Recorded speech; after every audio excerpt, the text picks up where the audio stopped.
Hey guys, so 7 of you are left to take the grammar test, and 5 of you never responded to my email about a time that we could get together to review. And so what I'd like for you to do is find your grammar review sheet, the original, on Google Classroom. Or an old version of the test.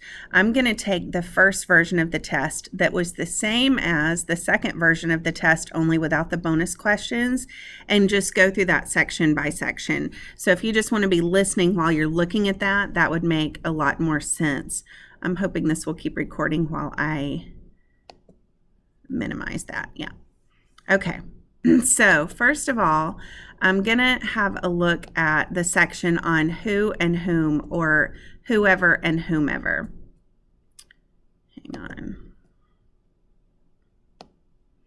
Okay, so what you're going to need to do, there are 2 main things you have to consider when you're fixing who and whom. First of all, you have to take a question and make it a sentence. Like, pretend you're not reordering it necessarily, but you're taking the same exact thing but making a declarative sentence out of it instead of a question. So I'm starting with number 1 on the first ever grammar test, and the second grammar test, in fact. You are going, that's the primary subject and verb, to the dance with. So the question is, are you going to the dance with who or with whom? The way you figure that out is decide whether you would use he or him in its place. If you would choose he, choose who or whoever, if that's an option. If you would choose him, choose whom or whomever, if that's an option, because the M's stay together. It's kind of magic. So if you would use him in that sentence, pick the word that ends with a M. You are going to the dance with he, or you are going to the dance with him. You would say him, right? So in question format, that is, with whom are you going to the dance? Okay. I'm skipping number 2 for now. Number 3 is the same construction, but I have to make it a sentence instead of a question. So I still need a subject. So it's blank wants to run an errand for me. So I'm going to say, would I use he or him in that instance? He wants to run an errand for me, or him wants to run an errand for me. Not him. So since I would use he, I'm going to choose who. All right. Number 5, he saw what happened here, or him saw what happened here. He. Choose whoever. Number 6 is a question. I've got to make it a statement. You were expecting he, or you were expecting him. Him. You were expecting him. So I'm going to choose the whom. Whom were you expecting? I hope that makes sense. That is the basic. Now, numbers 2 and number 4 are trick ones. And we went over these. I told you there would be ones just like this on the test. If you're using my rule of he or him, then you could get into some trouble on number 2 and 4, and here's why. If you read at the front of the sentence, I will give this to him. Choose whomever. But if I read it starting with the parentheses, he can call out the correct answer first, and I would choose whoever. Do you see the problem? It can go either way depending on which way you read the sentence. The same is true for number 4. I cannot imagine him. Choose whom. He would do such a thing. Choose who. So which is it? We played a game of would you rather. Would you rather be the object of the preposition to or the subject of the dependent clause? And we all said we would rather be a subject than objectified, right? So in number 2, which of those functions as the subject? He can call out the correct answer first. He would do such a thing. So in both of those, you're going to choose the whoever and the who, not the M one, because you wouldn't say him can call out the correct answer first. You wouldn't say him would do such a thing. Okay? Reach out to me if that doesn't make sense, but that's how you do section A. Section B should be really the easiest section because you remove the distractor. You remove the other person. All right. Would you say I went to the store or me went to the store? I. Therefore, Sam and I went to the store. Number 8, Lisa gave the tickets to me or Lisa gave the tickets to I? Me. She gave the tickets to me. So Lisa gave the tickets to Harry and me. Number 9, Mr. Kane encouraged me to study well for the test or Mr. Kane encouraged I to study well for the test? Obviously me. Mr. Kane encouraged the class and me to study well for the test. Number 10, I can attend the performance that night, not me can attend. Neither Shirley nor I can attend the performance that night. Skip to number 12. He would prefer to have dinner with me. Therefore, he would prefer to have dinner with him and me, not he would prefer to have dinner with I. Number 11 is different only because there's an implied verb at the end of the sentence. She always scores higher than I score. She always scores higher than I do. Okay, so because of that implied verb at the end, that's why we're going to pick the I in number 11. Cool. Section C. The idea here is for the we and us ones, you can actually do it exactly like the I, me rules. Let's look at number 16. We need to be conditioning throughout the winter months, not us needs to be conditioning throughout the winter months. So just adding the word athletes doesn't change that. Mrs. Shelby purchased the pictures for us, not Mrs. Shelby purchased the pictures for we. The cheerleaders doesn't change your choice. The deal with 13, 14, and 15 is you're choosing if you need a possessive pronoun or just the pronoun. Possessive pronoun puts the action on what comes next. Think about I is not possessive, but my is, like my books, my car. He is not possessive, but his is. You wouldn't say he car, you would say his car. All right, that's what I mean by possessive. It owns something else. So let's look at number 13. Either my mother objected to us, that's the regular pronoun, or she objected to our staying up late. That is the possessive pronoun, the our, which puts it on the action, not on the humans. Well, what is your mother objecting to? You as a person, she objects to you, or she objects to the action of staying up too late? If it's the action she is objecting to, you need the possessive pronoun, our. If you forget which is possessive, put house behind it. Our house or us house? Our. Mother objects to our action of staying up late. The sheriff didn't put an end to me. He put an end to my action of speeding. But the celebrity stylist in number 15 came over and spoke to us as people, or she spoke to our action of shopping in the mall. You see, in this case, you don't want the possessive because she literally came and talked to us. She didn't talk to our act of shopping. Okay? Section D, pronoun antecedent agreement. It is majorly important that you study the subject verb pronoun antecedent charts. They were all on Google Classroom from the beginning. They were in your journals after that. I would not attempt section D or E and even some of the ones after that without studying that section. In addition, the review guide says, like in all caps, bolded, you must learn the chart on the subject verb sheet. So all the pronouns and antecedents, that was on page 3 and 4 of that original document with the subject verb pronoun antecedent. And it gives you a few lessons about it, but I'm going to walk you through the pronouns because they're pretty simple. The idea is the subject of the sentence or the antecedent must match the pronoun that references it in gender and in number. The reason you have to know the subject-verb chart, though, is because whenever I use a pronoun and you're referencing it back with another pronoun, you have to know whether we're dealing with singular or plurals, and you can't figure it out by listening. You literally have to memorize the chart. And my theory is most of you have not passed the grammar test yet because you have refused to memorize the chart. On it, there are 16 words that are always and forever singular. Doesn't matter if they're the subject of the sentence, they are singular.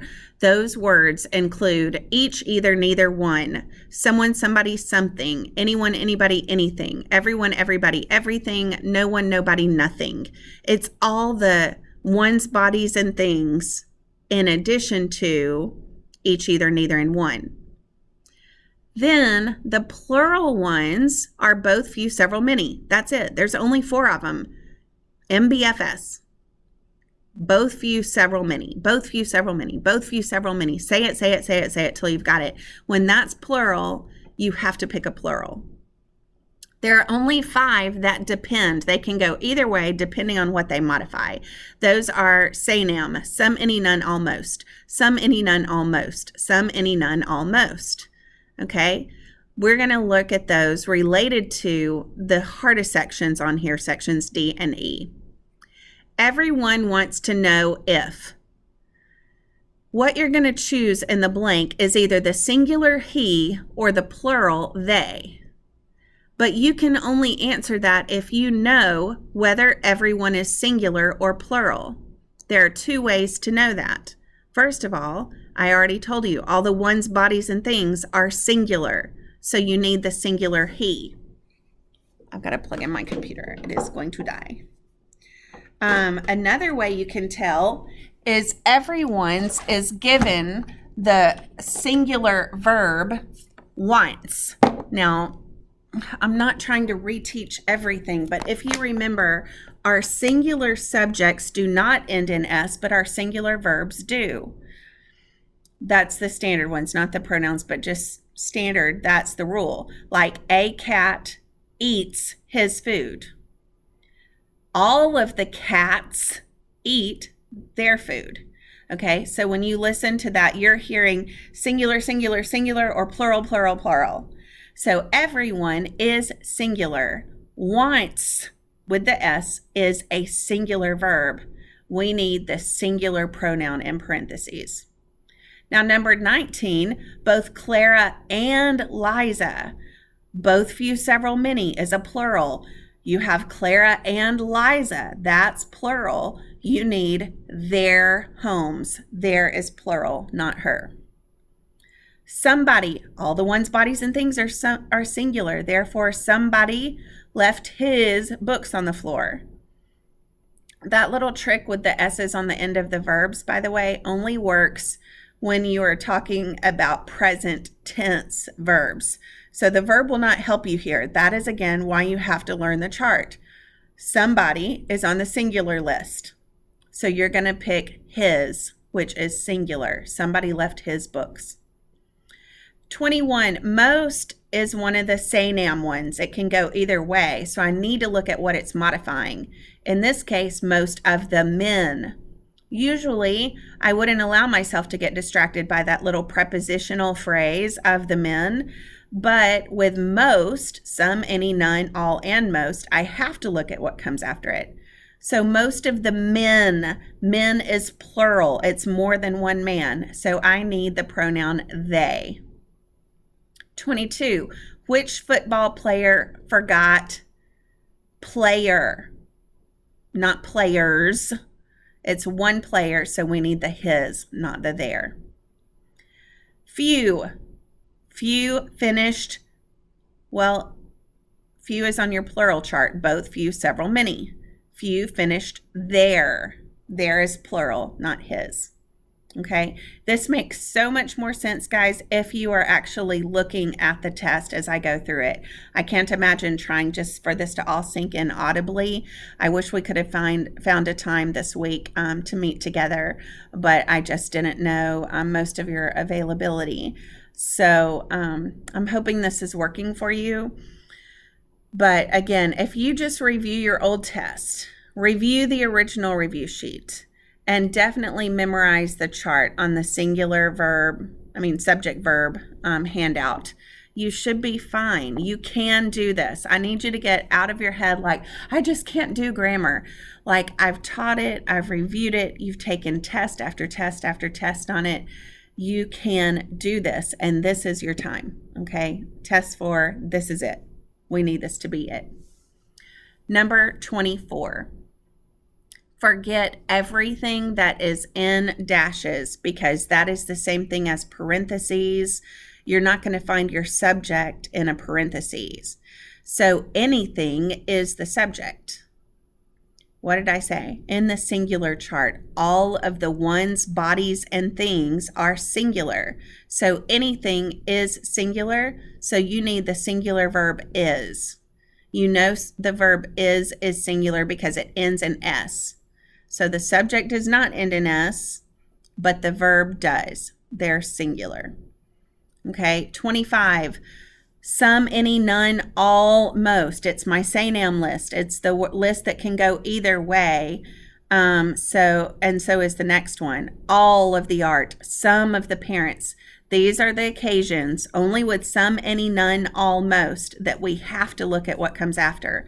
So all of the art is on display in the gym, but some of the parents want to supervise. Think of it as opposites attract. If the subject does not have an S in it, the verb should.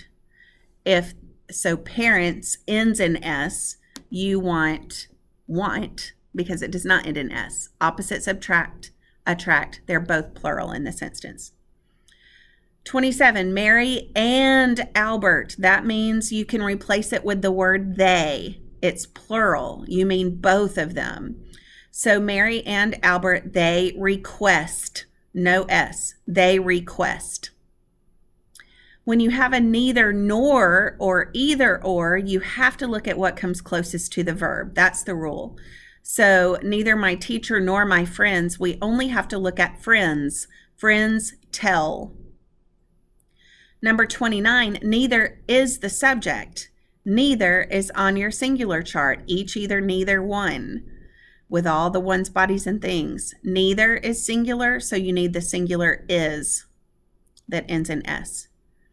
Macaroni and cheese. Here's the question. Is that plural because of the and, or is it singular because it's one dish? Let's look at the context. Macaroni and cheese is or are Micah's first choice when dining at a restaurant. That means the dish, known as macaroni and cheese. You could replace it with the dish. Okay.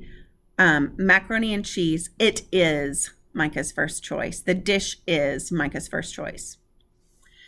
Number 31, it's a weird little construction. It doesn't matter how many things come after the verb, you're still going to keep consistent with the first verb in the sentence. What is one is. Okay. What is one is. A better construction of the sentence would be, the beauty queen wins a scholarship, a new car, and a magazine spread, but that's not the question. It's showing you when you do construct it like this, keep your verbs the same. Number 32, politics is one of the ones we talked about as a singular word that just so happens to end in S. Economics, mathematics, politics, measles, mumps, all of those are singular subjects or singular diseases. So in this case, politics, it is expected to dominate the national news over the next few months. It's not like this politic plus this politic equals plural politics. All right, so that situation you would have an S with an S. Politics is. It sounds weird, but it's the same as saying this subject is expected to dominate. Number 33, remember your rule: here, there, and where can never be the subject of a sentence, ever. So you have to look elsewhere in the sentence to determine the subject. The subject is packages. Packages are here. Choose are. Okay, that was the hard part. The punctuation we're going to review very, very quickly, and then modifiers are simple. So hang in there with me for a few more minutes. James's car is always clean. In any situation, when you are turning a singular subject and making it possessive, you add apostrophe S. Like Mrs. Zepho's classroom, you would do Zepho apostrophe S. The cat's food, cat apostrophe S. The boy's bike, boy apostrophe S. Why is James treated any differently? It shouldn't be. James is one dude, add apostrophe S. Charles is one dude, add apostrophe S. The only exception is ancient names like Jesus, Moses, and Socrates. In that case, you would add just the apostrophe. If it were plural that ends in S, you add just the apostrophe. But the rule for 34 is James is singular, add apostrophe S. Number 35. You must have a complete entire sentence before or after your colon, or it is incorrect. Her message was that our small groups need to be colon. I can't put a colon there because it interrupted my thought. The best situation here is to drop the colon altogether. Her message was that our small groups need to be fun, real, and loving. Otherwise, you would have to fix the whole thing like, she said that our small groups needed to be the following, colon. That would be okay. Anyway, you don't have a complete sentence in front of the colon. Lindy swears that she knows how to play a glockenspiel, whatever that is. The dash is the thing here. And similarly, you need a whole sentence before it or after it or on both sides of it together. It's really just a pause. It inserts a non-essential piece of information. Whatever that is a fine construction. It is correct. There's nothing wrong with that. Number 37, this is about how to punctuate the word because, and it's just this easy. It doesn't get any special punctuation. Mr. Hanswort deserved the award because he was a stupendous doctor. Because is not the B in fanboys. Your conjunctions, remember, and, but, or, nor, for, so, yet. The B in fanboys is but. Because is not a fanboy, so you don't treat it like one. It is also not one of those humongous transition words, the subordinates like therefore, however, nevertheless. Those do get a semicolon and a comma after, as you will see in number 38. In number 37, you have to drop the punctuation before because. In number 38, you have two complete sentences. Mom said that it was no place for a young child. That's one sentence. Another sentence is, Dad disagreed. It has a subject and verb. It's a whole sentence. It's more than a fanboy. It's a transition word or a subordinate. However, is so large, he needs a semicolon before it, essentially separating the two sentences, and a comma after it, because then it works as an introductory element to the second sentence. What all I'm saying there really doesn't matter as long as you understand the big transition words. However, moreover, nevertheless, therefore, I'm forgetting which ones I've already said. Semicolon before, comma after. Number 39, it's a list of things, and we do use the Oxford comma. So we need a comma before that and. A day out of school, comma, a chance to learn something new, comma, and an opportunity to meet others. This is how it should be. It is fine. Number 40, direct address. When I'm directly talking to someone, whether by name or title, I must put it in commas. So, comma, Amanda, comma, have you decided where you're going to college? Hey, comma, Mom, comma, what's for dinner? Sam, comma, are you listening? Okay, must have a comma before and after your direct address. If it starts the sentence, you would only have it after. On number 41, I know you remember us talking about casseroles and oven mitts. The commas are our oven mitts. They go around non-essentials like casseroles that we really don't need in our diet, so we're going to just toss them out. If I drop the commas, drop the oven mitts, I'm saying it is essential to the sentence. Now, on the first test, I gave you that information, what's essential or non-essential, but here's how you decide. My new favorite book was written by Sue Monk Kidd. Do you have any idea what book that is? No, you don't, because Sue Monk Kidd wrote a lot of books. So The Secret Life of Bees then becomes essential to the sentence. I can't put oven mitts around it. I can't put commas around it, because then I could remove it. And all that I would have left is my new favorite book was written by Sue Monk Kidd, but you don't know what book it is. Compare that to number 42. My husband Pete may be joining us for our next game night. I only have one husband. There is no confusion about who we mean. To give his name is just bonus material that we can put in commas. Poor Pete goes in goes in our oven mitts, our commas, because we can take him out and then it would read, my husband may be joining us for our game night. That's still clear enough. We don't have to know his name. I only have one husband. Number 43. It looks to be a sentence joining two complete sentences with a comma conjunction. But look what comes after that and. The nuts and bolts of Pride and Prejudice. Is that a whole sentence? No, it is not. So since it's not a whole sentence, I can't treat it like one and separate it from the other sentence with a comma conjunction. Comma conjunction is reserved for joining two totally separate sentences. Number 44, my sister, whom you met once before, is interested in trying out for the team. This is fine. You know what it did? It put oven mitts, commas, around whom you met once before, because that is non-essential. That is bonus material. The point is the same. My sister is interested in trying out for the team. Hey, by the way, you met her once. Do you see? It's kind of an afterthought. So it's going to go in commas. Number 45, it's a common mistake in punctuation that makes a significant difference. That should be it apostrophe S. It is a common mistake. It's is the possessive for it, like the dog scratched its fleas. That would be ITS. If it's a contraction for it is, it must have the apostrophe. And last one here on punctuation, you can absolutely introduce a quote with a colon when what comes before that colon is a whole sentence.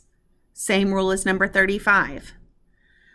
And it really shows that it matters as much as the quote itself. So that one is correct. All right, misplaced and dangling modifiers. Here's the thing. I feel like we went over and over this. It doesn't matter. You're going to get it this time, okay? Those little opening phrases and clauses must modify the very next word that comes after them. If they don't, they're in the wrong place, or the word they're meant to modify isn't even named in the sentence. If it's misplaced, like you could draw a circle around it and move it somewhere else in the sentence and it works, then it's misplaced. It's dangling if there's nowhere you could move it to solve it because the thing that it modifies isn't ever named in the sentence. Then it's dangling, like it's barely hanging on. Let me show you what I mean. Number 47, understanding little of the text. Who doesn't understand much of the text? Is it Professor Manai or is it us? You think the professor doesn't understand the text? Of course not. It's us, the students. So this is misplaced because right now, understanding little of the text modifies Professor Manai. It's not meant to. It should say, understanding little of the text, we asked Professor Manai to explain the process again.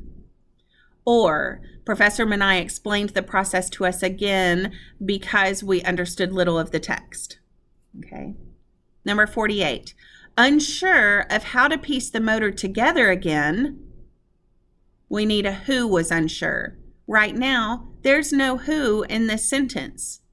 Who is unsure of how to piece the motor together again? Right now, it modifies all of the contents. What, the contents were unsure of how to put themselves back together? Doesn't make sense. That's a dangling modifier, and that's the problem with it.